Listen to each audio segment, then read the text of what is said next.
കോട്ടകര ഗ്രാമപഞ്ചായത്തിന്റെ നേതൃത്വത്തിൽ 2023-24 അധ്യയന വർഷത്തിൽ SSLC +2 പരീക്ഷകളിൽ ഉന്നത വിജയം കരസ്ഥമാക്കിയവരെയും പഞ്ചായത്തിൽ 100% വിജയം നേടിയ സ്കൂളുകളെയും അനുമോദിച്ചു. കോട്ടകര ഗ്രാമപഞ്ചായത്ത് കമ്മ്യൂണിറ്റി ഹാളിൽ നടത്തിയ അനുമോദന സഭ ജില്ലാ പഞ്ചായത്ത് പ്രസിഡന്റ് VS പ്രിൻസ് ഉദ്ഘാടനം ചെയ്തു. കോട്ടകര ഗ്രാമപഞ്ചായത്ത് പ്രസിഡന്റ് അമ്പിളി സോമൻ അധ്യക്ഷത വഹിച്ചു. Block panchayat president MR Ranjith, ജില്ലാ പഞ്ചായത്ത് അംഗം സരിത രാജേഷ് എന്നിവർ മുഖ്യാതിഥികളായിരുന്നു. ബ്ലോക്ക് പഞ്ചായത്ത് അംഗങ്ങളായ Tessy Francis, BK Mukundan, panchayat vice president KG Rajeesh, വിദ്യാഭ്യാസ ആരോഗ്യ standing committee chairperson Divya Shaju, panchayat അംഗങ്ങളായ TV പ്രജിത്ത്, പ്രനീല ഗിരീശൻ തുടങ്ങിയവർ സംസാരിച്ചു.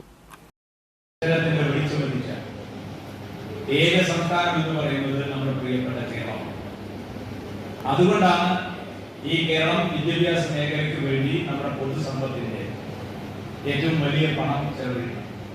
നേരത്തെ ഗ്രാമപഞ്ചായത്ത് പ്രസിഡന്റ് പറഞ്ഞല്ലോ, വിദ്യാഭ്യാസത്തിനും ആരോഗ്യ പ്രവർത്തനങ്ങൾക്കും വേണ്ടിയാണ് സംസ്ഥാന ബജറ്റിന്റെ നിങ്ങളുടെ അടക്കമുള്ള നികുതി പണത്തിന്റെ വലിയ ശതമാനം തുക ചെലവഴിക്കുന്നത്. അതുകൊണ്ടാണ് മലയാളി ലോകത്തിലെ ഏറ്റവും മികച്ച ഉന്നതമായ വിദ്യാഭ്യാസമുള്ളവരായി മാറിയിരിക്കുന്നത്. ചടങ്ങാണ് ഇവിടെ നടക്കുന്നത്.